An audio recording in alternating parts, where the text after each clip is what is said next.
I don't know if you guys have felt this, but when you go outside, it feels like it's a really bad movie. And while I'm on lockdown, in my house, it's a Christmas movie. I'm talking about Home Alone, Elf, It's a Wonderful Life. I need another one.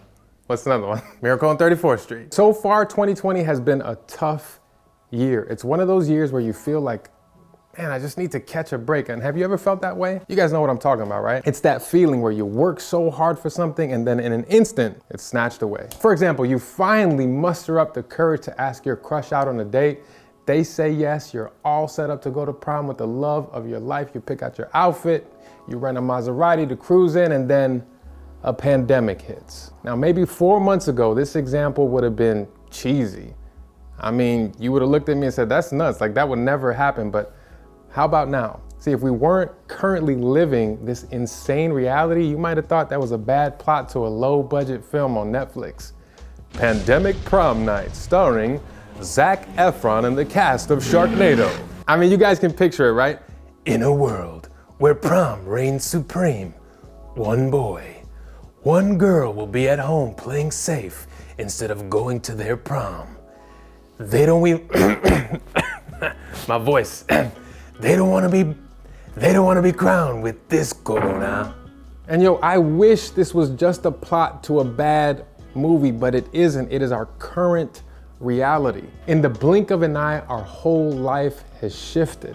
Instead of hanging out with friends, you guys are social distancing from your classmates. Instead of going to prom, I mean, word on the street is you guys won't even be having a prom. And you may be asking yourself, what did I do to deserve this? I mean, you may be saying life, it's just not fair.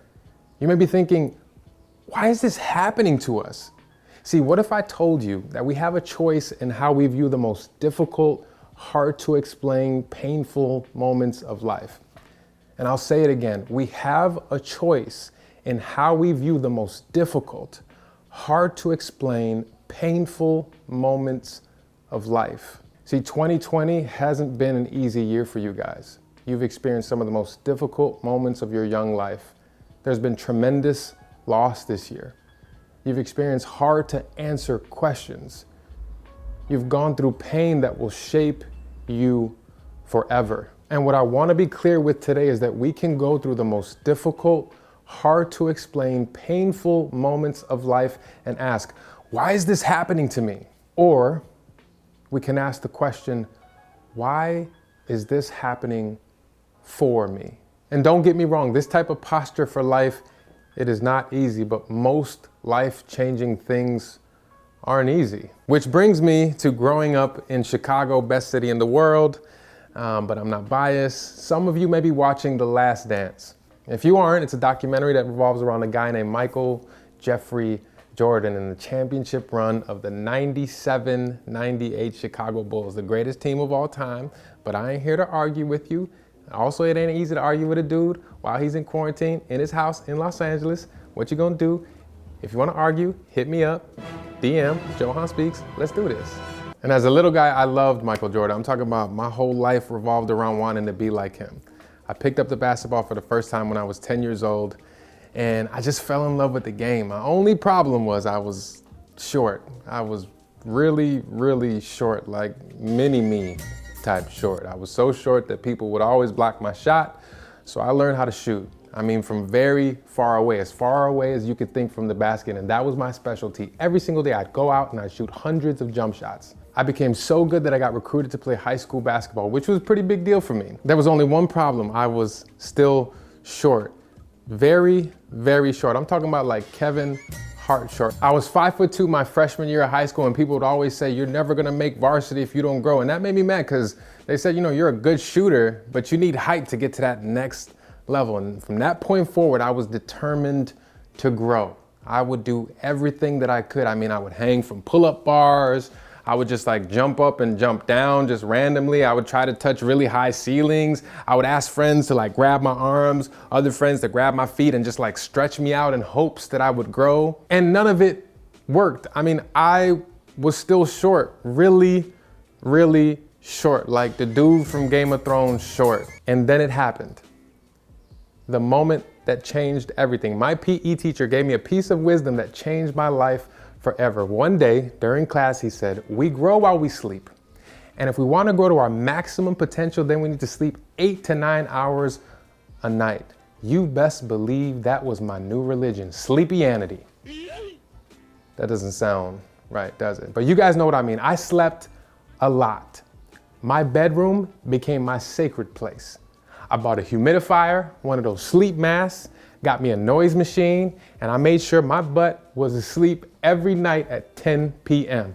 Wake up, 7 a.m., 9 hours every night, clockwork. That was me, my life. Let's go. And as you remember, I was 5'2" my freshman year.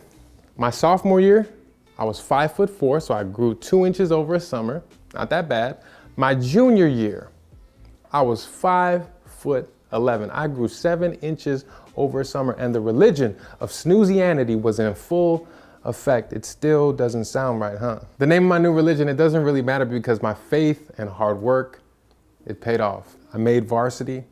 I was one of the best players on the team quickly because of my shooting ability. And even into my senior year, I continued to grow. By the time I was in my last year of high school, I was 6'1", captain of the team, and I was one of the highest scoring players in our conference. I was playing so well that I received a letter to play at the University of Chicago. Now, this was my dream come true, but I didn't know what I needed to do next. So I made an appointment with my academic counselor. Her name was Sister Ruth. She was about 187 years old. You know, she had those thick Coke bottle glasses with the chain link attached. I remember walking in with this bravado. You know, I was like a boss, knowing that I slept myself into almost a whole foot of growth over 4 years. There was nothing that could stop me at this point.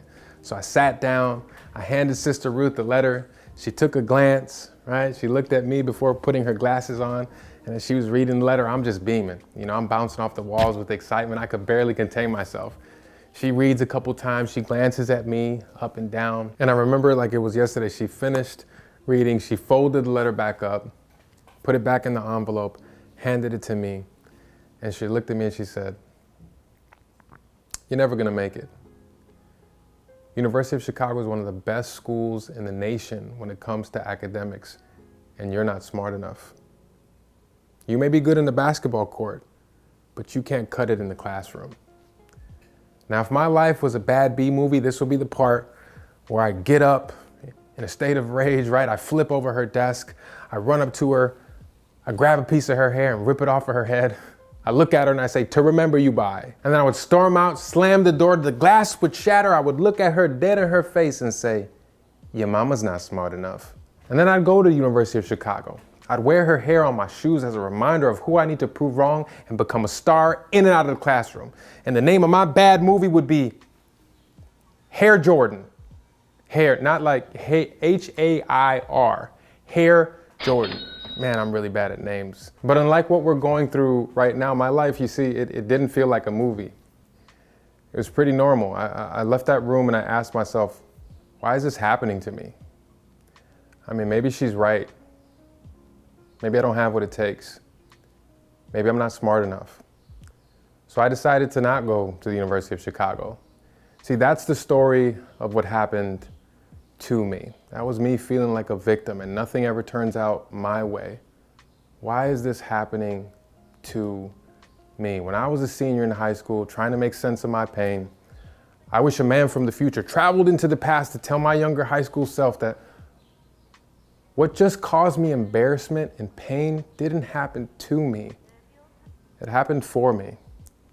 That the pain is temporary, but it's also a powerful teacher. This man from the future would say, this moment right in front of you, it happened so that you can grow. And this moment right in front of you, it happened so that you could learn how to chase your dreams in the midst of uncertainty. You see, this moment would help me learn how to pick myself up when people knock me down. This moment would help me choose to use my voice to help others find their own voice. It would help me stop blaming the world for all my problems. And as hard as it was to feel and make sense of in the moment, it happened for me. And I know thinking about a man from the future telling me this sounds like another plot to a bad movie, doesn't it? But that's my life right now. I have shared that story across the world, and I invite people into a bigger and better and bolder story for their future. Because what we think is happening to us is really happening for us. I thought that this moment of my life had defeated me. I honestly believed that I wasn't smart enough to make it at the University of Chicago, so I didn't go.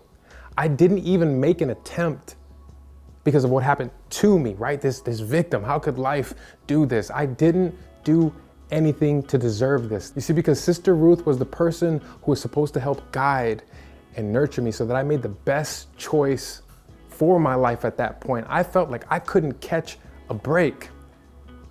I look at my life and I'm like, I'm this kid from a poor part of Chicago. My parents were divorced when I was a little guy. I grew up around addicts. I went to school in fear of my life. I didn't even know if I would make it to the age of 18. So much of my life was happening to me. I didn't choose any of it. It wasn't until later in life that I realized, see, all of this stuff that was so negative, it didn't happen to me. It actually happened for me. See, what I've learned is that our moments of pain can turn into our greatest lessons.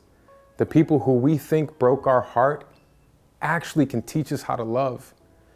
The loved ones that we've lost, they teach us how to grieve and live life to the fullest. You see, because you can look at it and say, why did this happen to us? Or you could understand that, you know what you guys are doing? You're making it happen. Nothing can get in the way of your dreams. Nothing can get in the way of the life that you want. This moment isn't happening to you, it is happening for you. Yes, even the most painful losses are for us. You have had a difficult, hard to explain, painful year, and I'm not here to tell you to act like it hasn't hurt you or you need to see the bright side of things. I'm not here to say it's easy. What I'm here to say is I've traveled here from the future.